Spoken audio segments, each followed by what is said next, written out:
Hi, my name is Ron Starker. I work at Singapore American School for the middle school library, and my COETAIL 5 project is looking at how we can teach kids within a library setting without a classroom, without grades, and without any boundaries, so to speak, on the curriculum that we're offering. What we're trying to do here is to tap different forms of intelligence within the library.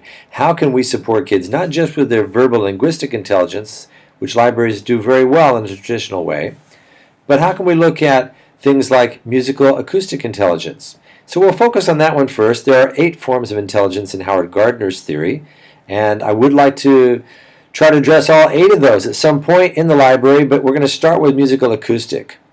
There's some questions that COETAIL's asked, and rather than write that all down in text and be ponderous, let me just see if I can address them in this video and have an accompanying video showing what the studio is all about. So the first question is about personalization and individualization. This project is all about individualization. We're creating a studio that kids can go into on their own, check out, use the equipment, and create their own musical compositions or soundtracks of any sort. The learning goals are being developed by the students and the teachers together. I've got a music teacher as well as a counselor who's a skilled musician and myself, and we're working with a group of kids who have joined a club we've called Creative Mentors. The idea behind the club is that we can teach kids how to use this studio, and then they can teach other kids in a peer-to-peer teaching situation. Now, the learning activity, they're going to learn how to play, at least hook up and be able to play to some extent each of the instruments in the studio and how to use the studio equipment. How do we assess that? It's pretty much on-the-job training where you prove it by showing that you can plug in the lead guitar to the proper channels. You can actually get everything working and make the recording. Now, the tricky thing about putting this down in writing is that a studio doesn't have a reset button. When people come into a recording studio, they move wires around, they move cables around, they plug one thing into another, they change settings, and you've got to reset that to kind of start the beginning person off and how to do things. And so it's a little bit more challenging, but it's very creative and it's very collaborative. And so we'll try to show you some of that in our video. Who takes the ownership and control of this? Eventually it'll be the students.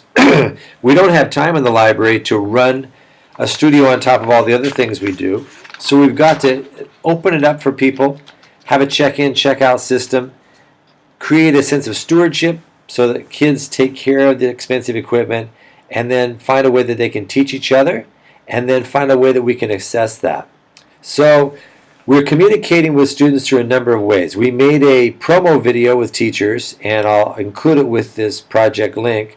We used Pachelbel's Canon as a way to show how you could do some different things in the studio. We've also communicated through the bulletin. We've had some club meetings, and we now have our club up and running. There are a lot of steps in this on the way. We had to get approval for our club, we had to get kids interested, and we had to work out a schedule.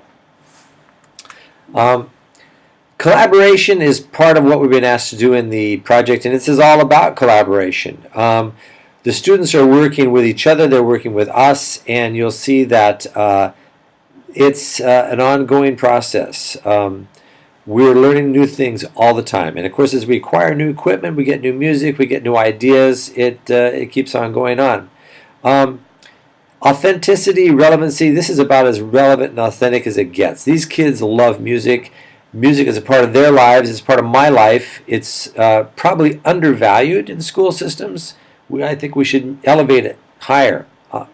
Maybe as high as mathematics, maybe higher than that. We want to find ways that kids can feel confident about trying out their musical intelligence, trying out things they might not have thought they'd done before. So we might even have some violinists try the drums out. We might even have a person on keyboards who can actually strum on a lead guitar and realize what that's all about so they can appreciate their fellow student colleagues who are out there making music.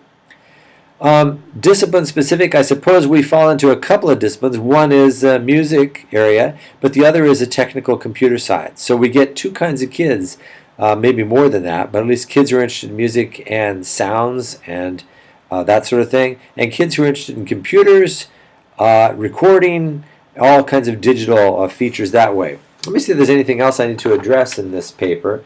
Critical thinking, well, the assessments will be looked at by each other.